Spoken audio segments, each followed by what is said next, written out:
What's up, peeps? There are a few people asking what I'd do in the current situations if I were president and telling me that I should run for mayor or governor. But whether it was patronizing me or not, I figured I could entertain those who made the suggestion. I'll go over topics of recent discussions in America and Hawaii and how I take them on. So, here it goes. Aloha. I am Roy Rosa, running for mayor, governor, and President of the United States in 2020. These are the issues I will tackle. Let's first talk about racism. We got people thinking racism is a lie, BLM is funded by a pedophile, all sorts of unconfirmed claims, but we are experiencing racism now, and we have been for decades, in the mainland and here in Hawaii. There is a problem with racism, because why? Our skin color? We are all humans, but people are treated differently because of their race, social status, or financial status. See, in the mainland, it's Black, Native, American, Indian, and Latin communities that are treated unfairly. In Hawaii, it's Micronesians.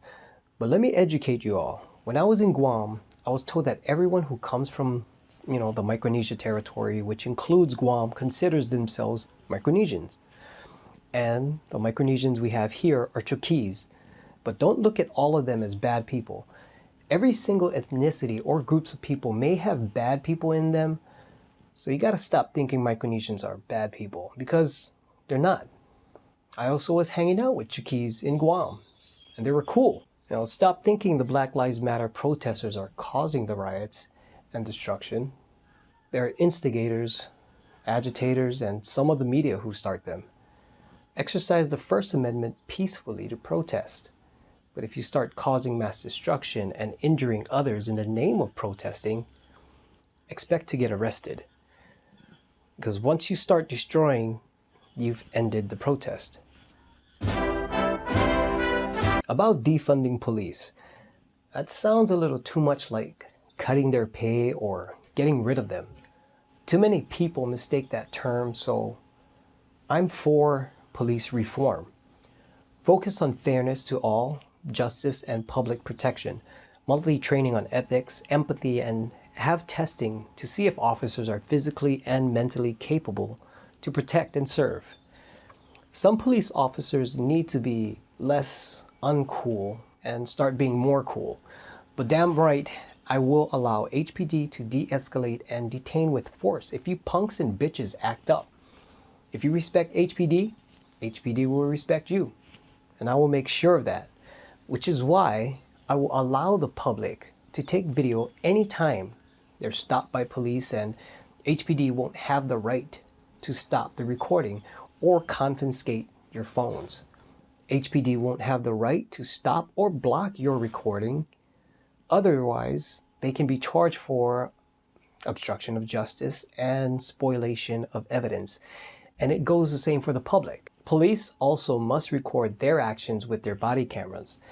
If the public will try to stop or block their recordings, the public too can be charged for obstruction of justice and spoliation of evidence. See, if a court case or lawsuit is filed, videos from the authorities and the public may be used to verify the situation for a fair and justified result. All right, let's talk about COVID-19. Here goes. If you leave your house, wear a mask. When you're around the public, keep the social distancing. If you're at a wide open beach or park with a nice breeze, I wouldn't worry too much about wearing masks. But be considerate to others though. Always have your mask with you. Don't quote me on this, but you can get opinions and facts from medical field professionals.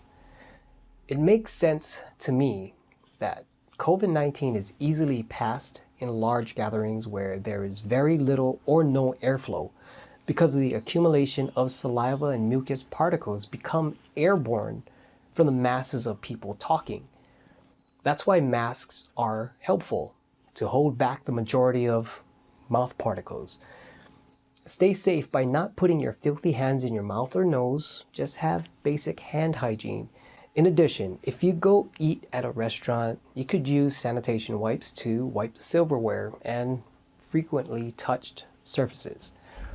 Now, if you're feeling a tiny bit sick, stay home. With masks, until we have a vaccine and we have 100% full knowledge of COVID-19, I would mandate everyone to wear a mask or cloth face covering in the public because it works. No, your oxygen levels doesn't drop, causing brain damage, and no, you cannot breathe your own CO2, then suffocate and die. If you can't wear a mask due to some medical condition or disability, you must wear a face shield with side coverings. For those with medical conditions, before entering a business, you must present medical documentation from a doctor. Then the business will have the right to call and verify with that doctor prior to entry. Businesses will have the right to decline entry or remove anyone without a mask, face covering, or face shield. Those who are caught not wearing a mask or refuse to wear a mask in high public traffic and enclosed areas can be charged a fine between $100 and $500 and may face prison time for non-payment to those fines, or fines will go to collections, negatively affecting your credit. On opening the economy and tourism, logically, we can do that if we abide by all mitigation measures, social distancing, limiting the amount of people into businesses, and constant sanitizing techniques within all businesses. Tourists need to be cleared of COVID-19 within 24 hours, and I will request from the FDA, Congress, and the President of the United States that testing must be a part of check-in for all flights to Hawaii from the mainland. For foreign flights, visitors must be tested prior to leaving Hawaii's airports and self-quarantine for 14 days during that request, and if the request isn't granted, all visitors will require testing before leaving Hawaii's airports and abide by the 14-day quarantine.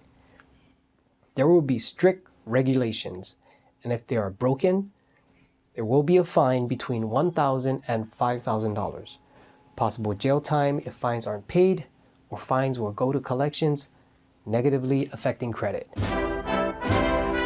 We can open schools with all mandated mitigation measures, cutting the attendance in half, staggering the attendance schedule with online classes, and in-class teaching. Also reducing the time of all classes, then increasing homework. The less time exposed to others, the more chance we have to reduce the spread. Parents with children up to 17 years of age will be responsible for their child to keep them home if they show any slight signs of illness to prevent mass infection. If they go to school with any slight signs of illness, parents or legal guardians may face fines between $1,000 and $5,000. Young adults 18 and above that show up to class with an illness may face fines between $1,000 and $5,000 as well. As all schools require, doctor's notes will be required for absentees. I will legalize marijuana. Growers and distributors must have a Hawaii's business permit license, permits to sell and grow, business location for their dispensary, and will be limited to not more than 28,000 square feet of growing area. That's about the half the size of a football field. Businesses will not be allowed from residential areas. I will legalize gambling. I would like to designate land in developing Couple A for casinos, which would be like a mini Las Vegas in Hawaii. Mayors of their counties can submit suggestions on lands on their islands which casinos can possibly be built. I would like to suggest Hawaii cruise ships or larger boats to have casinos on them as well, which Hawaii residents can easily access. This will boost tourism and money for our economy. Change Hawaii's law on concealed carry Not to limit carrying only within vehicles from home to the shooting range, but allowed in vehicles and carried on oneself. Unnecessarily drawing your gun or drawing your gun on an unarmed civilian may face serious fines and criminal charges. On the failed rail, I'll be raising vehicle registration 35% per additional vehicle after 2 vehicles registered to the same address to help pay for the rail. This will also help to reduce the amount of vehicles on the road and increased use of public transportation. Project vehicle registrations will be lowered 50%, but will go up 10% after every 100 miles driven. Motorcycle registration will be lowered as well to encourage more people to ride. Child trafficking. Catch 'em, arrest 'em, life sentence. Pedophilia. Catch 'em, arrest 'em. For men, cut off their botos. For women, give them the old chastity belt. No, wait. That's too kind. Charge those sick fucks with the death sentence.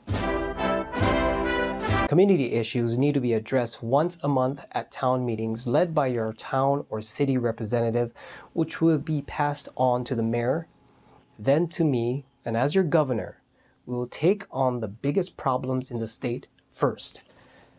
Then we will come together to delegate mayors of each county to take on the lesser issues within their counties. I'd like to be the very first bipartisan governor of Hawaii. My committee would consist of Democrats, Republican, military personnel, professional doctors, lawyers, business professionals, and economic strategists. I'll see if I can work as close as possible with Congress and the President of the United States, so if Hawaii requests any emergency services or needs which must first go through Congress and the President, we can hope the request will be fulfilled with little wait time. I will put Hawaii's people first, because we are Ohana Kama'aina. I am Roy Rosa, Hawaii's Mayor and Governor, bipartisan candidate, and President of the United States 2020 candidate, and I approve this message. I also paid for, created, edited, produced this video myself for the Roy Rosa campaign. Thank you for watching.